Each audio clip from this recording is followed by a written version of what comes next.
American Antiquities, 1818. The following is a fair delineation of the stone fort, an ancient curiosity of the West that has not until now been described.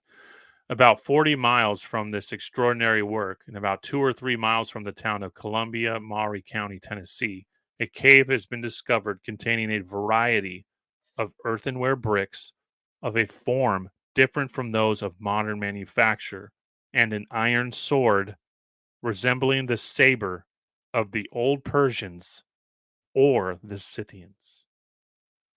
You guys are familiar with the saber, right? The curved saber, right? This correlates when you look at the history of this sword. It's ridiculous. Well, the Scythians were carrying it, the Turks, the Persians, all these Arabic cultures. They're found in Mexico. They're found in Peru. Why is that? And they often have Islamic characters carved on them. Hmm. That doesn't make any sense, does it? The account is contained in a letter from William Donison, Esquire of Nashville, dated October 25th, 1818. Sir, the following description of the stone fort is partly from my own observation and partly from information derived from Captain Thomas Eastland, who resided on the plantation called the Stone Fort Farm for several years. After the completion of the description and the diagram, it was shown to several individuals of intelligence who had visited the fort for the purpose of accurate examination, and that they individually concur in the correctness of this statement. I will not presume to suggest by what people such a fabric could be reared or in what age. At the first settlement of the state of Tennessee, the oldest Indians stated they had heard their fathers speak of it, but their earliest traditions had not traced its origin. The stone fort. In description, the stone fort is situated on the confluence of the most southern of the three forks of Duck River on the northwestern corner of Franklin County, Tennessee. The walls of this fort were originally composed entirely of stone. If ever the rock was cemented, time has destroyed it. No, I doubt it. I doubt it was cyclopean. No cement, perfectly cut. At this time, the walls are covered with a coat of earth or turf, which during the process of time and the constantly reoccurring decay of vegetable matter for so many, perhaps centuries, has increased to the depth of 1 or 2 feet. On pulling down from its sides the turf, the stone fort stands completely revealed. And its northern extremity and in front of the wall are two conical pillars of stone about 6 feet high, and at the base about 10 or 12 feet in diameter. In the rear of those pillars stands the northern wall, extending from one branch of the river to the other. This wall meets each branch of the river at the foot of a fall of about 15 feet, the falls on either side being about the same descent. In the northern curtain of the wall is a gateway, which on this section of the fort is the only outlet. This wall on its inner face is about 10 feet perpendicular. In the rear of the gateway is a stone building of 16 feet square, on the right side of which is one of a similar description of about 10 feet square. Running south, the stone wall still maintains the same height until you arrive at the foot of the new falls, which is about 20 feet high. The falls on each side branch of the river are nearly at the same distance from the upper falls, and nearly of the same height on each branch at each fall. At these falls, the stone wall terminates in consequence of a bold rising bluff of limestone, through the center of which has been excavated a narrow pathway with steps to the river. The like also occurs at the foot of the falls on the opposite side of the peninsula. In continuing south of this bluff, the stone wall is again resumed and continued to its most southwestern angle.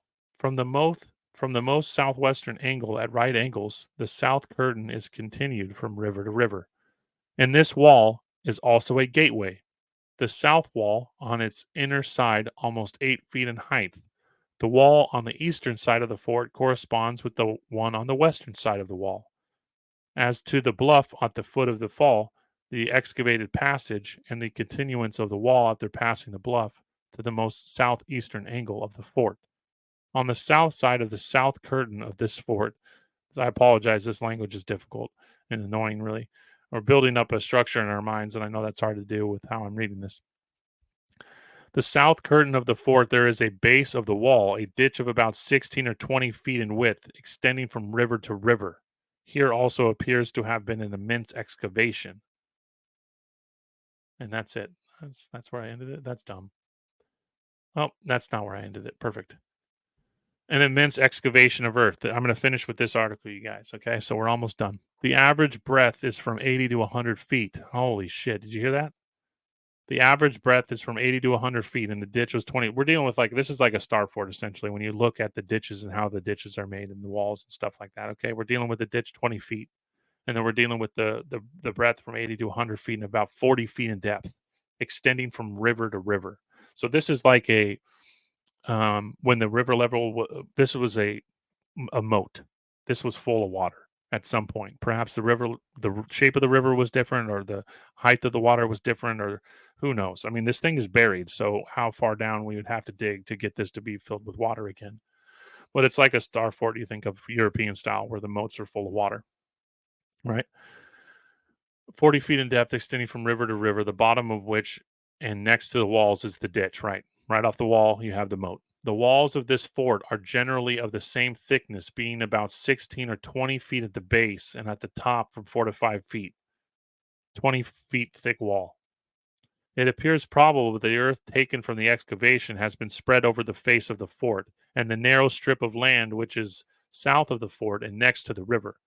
This is probable from its circumstance that the area of the fort and of this strip of land is much higher, even by 2 or 3 feet, than the surrounding country. The present appearance of the walls is, as might be expected after a lapse of ages, rough and uncouth, but there are stone evidences of the use of hammer and chisel. The whole area of the fort, the excavation south of it, and even the walls have been covered with strong and heavy timber, and even at this time it is not all destroyed. Sounds just like the forts in Arizona, in Colorado. The stone forts showing signs of chisel with really, really advanced woodwork, advanced cedar woodworking, and that was still alive and well. And this is a much damper region, so to hear that the timber is apparently this not been destroyed. The timber is apparently of the same age, growth, and age within the surrounding country. This fort contains about 32 acres of ground, so it's a big boy. By measurement, a part of this area of this fort has within 6 or 7 years been appropriated to agricultural purposes, and on running the first furrow, they plowed up a fine piece of flint glass about 1 inch in thickness and of remarkable transparency. It appeared to have been a piece of a bull, was neatly polished and fluted on its sides. At the same time was found a small stone, very beautifully carved and ornamented. I apologize, it's very blurry, which of any known art of the Indians, superior to any known art of the Indians. North of the fort, about 3 or 4 of the miles near to the main road leading from Nashville to Georgia, there is a mound of considerable magnitude of an oblong form, about 25 feet high, 100 in length, and 20 in breadth, covered with heavy timber. On the northwest of the fort, about 1/2 mile distance, is another mound. It is about 20 feet high, 60 in length, and 18 in width. Thus concludes the description. I have thus far been as minute as my materials enable me, and thus far as am I satisfied for its correctness. It is certainly remarkable that throughout this extensive Western world there is not to be seen an example of a like description. Numerous are the fortifications of earth, which are evidently venerable from their apparent age, but there is not one of stone, nor has there been previous to this any evidence of the use of the hammer or any other tools of iron. In this location and formation of this fortification, there is evidence much military talents, much art, industry, and consequently labor. 1818.